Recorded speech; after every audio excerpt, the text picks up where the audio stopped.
Carlos came to prominence on social media during the pandemic, first providing Spanish language videos for immigrants looking for help with their citizenship process. But what began as a simple service soon grew to a channel with more than 14 million followers on TikTok alone. On his social media platforms, Carlos posts everything from updates on news relevant to the immigrant community to overtly political endorsements and ads. We'll note Carlos also received $100,000 from the campaign of California gubernatorial candidate Tom Steyer, whom Carlos publicly endorsed in a video posted on his platforms. And Carlos joins us now. So much to talk to you about. We met a few weeks ago at the Kentucky Derby. In between pictures he was taking with the immigrant community and workers at the Derby, who literally, they consider you the most massive celebrity, and you can see it on his social media. But tell us how this started. What inspired this work? You went to law school. You could have taken the bar, but you went in a different direction. Why? Well, first, thank you for the great introduction. That was very extensive and very beautiful. So thank you for that. So I started creating content back in 2020. At that point, I was about to graduate from Vassar College in New York. I wanted to work in a nonprofit organization, but unfortunately that fell through because of COVID. So while I was figuring out what to do with my life, I started teaching citizenship classes on Facebook. It's something I'd been doing for a while since high school, and someone suggested I do it on TikTok. At that point, I thought, TikTok was the dumbest app in the world. I was like, I don't get it. It's not for me. But I posted one video and it just went viral overnight. People kept asking for more, started talking about other topics. And now it's been over 6 years where I'm posting 10, 15, up to 20 or more videos a day about anything related to immigration, politics, social issues, but also just helping people in general here in the United States. You react a lot to the latest events that are happening with the ICE raids and deportations. How much has the Trump presidency added fuel to what you are creating here?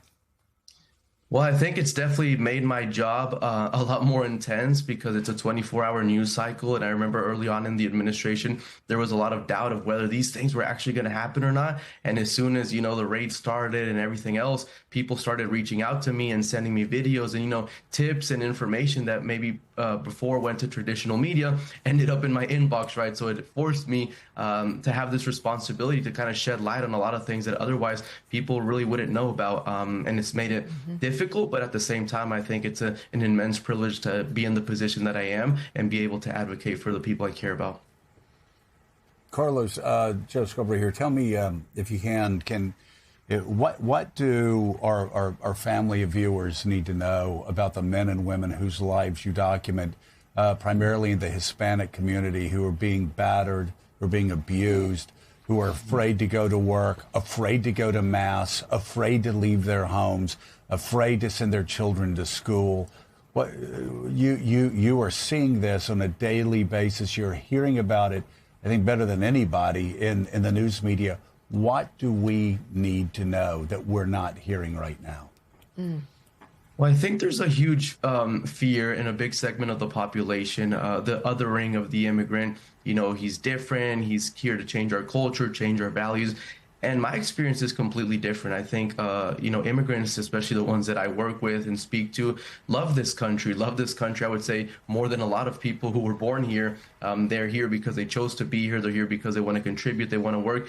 And I recognize it, and I've always recognized that, yes, there are some bad actors, and those need to be handled accordingly. But the vast majority of immigrants who are in this country are here to contribute and do things the best way possible. I mean, you saw this at the Kentucky Derby. It was amazing for me to see how 95% of the people who take care of the horses, who make the industry work, are hardworking people who came to this country 15, 20, 30 years ago. And it's even interesting for me to see how a lot of the owners of, the track and stables and the horses, they're Republican leaning, but they get along just fine. And if you were to watch, maybe what the Trump administration is putting out, you would think we're at constant war with each other. But the reality is really different. We get along. We're here to contribute. We're here to do things the best way possible. And that's who I advocate for. And it hurts me to see, what's going on. It's unfair. It's unjust. But I do think, sooner rather than later, things will change and we will be able to, fully get along together in this country and move in the right direction.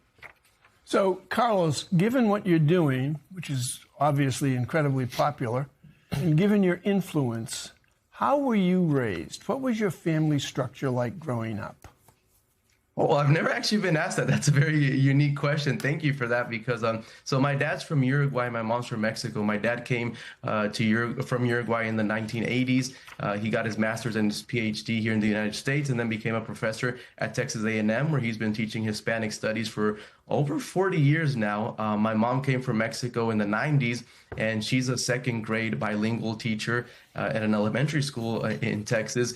And they always, instilled in me that just because your family is stable and your family is good doesn't mean that the community is good. If you're fine, you're stable, but your neighbor is suffering, well, you have a civic duty, a moral duty, a human duty to kind of extend a lending hand. And so that's the environment that I grew up in, not just thinking about yourself, but what can I do for others? And then obviously having, parents who are educators inspired me to educate in a way, obviously in a different manner. They would never use social media like I've used it. But I think all of those things, growing up in that household. And then beyond that, my community, I grew up in College Station, Texas, a very unique place because, you have Texas A&M University. It's very globalized.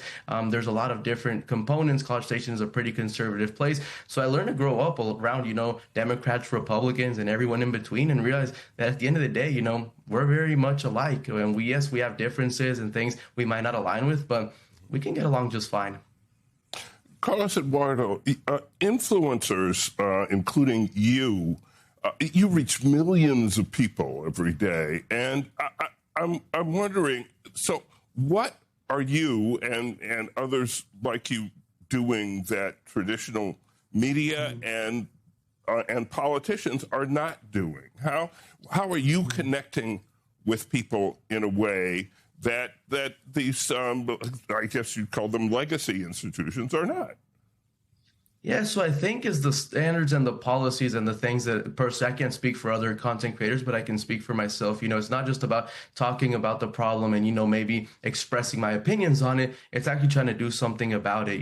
One of the main reasons people follow me is because I have a big focus on community work. The profile the New Yorker did on me goes extensively into the community work that I do. But, talking about the Trump administration, I've helped pay dozens, if not hundreds of people's immigration attorneys and paid their immigration bonds and, kind of really do that real world help, raise awareness on certain issues, create GoFundMes, donate my own money. And so those are things I've been doing for a long time, even since before social media. Back in college, I had a project where I would write letters and send money to immigrants detained in ICE detention centers. And so all this kind of social help that I've been doing, from a place of care for many years now, leads a lot of people to say, hey, I might not agree with this guy politically on everything, right, but I like the work that he does for the community. And that creates a different aspect that you might not get otherwise. And how has this work changed now that we're in this age of mass deportations and ICE raids that many times become violent? Can you describe the fear that is palpable in the immigrant community and how the work that you do has changed? Has it become more difficult? What can you say about the people you are hoping to help? Well, I do think it's one of those issues that's affected every aspect of life, not just the mass deportations, but everything else, has created a state of fear where people can't have, birthday parties without looking over their shoulder. Oh, is ICE going to raid us? Kids are scared to go to soccer camps, for example. I organize a lot of other stuff in the community. And a lot of parents will say, hey, is it safe for my kid to go? This, and that. So the dynamics have fundamentally changed.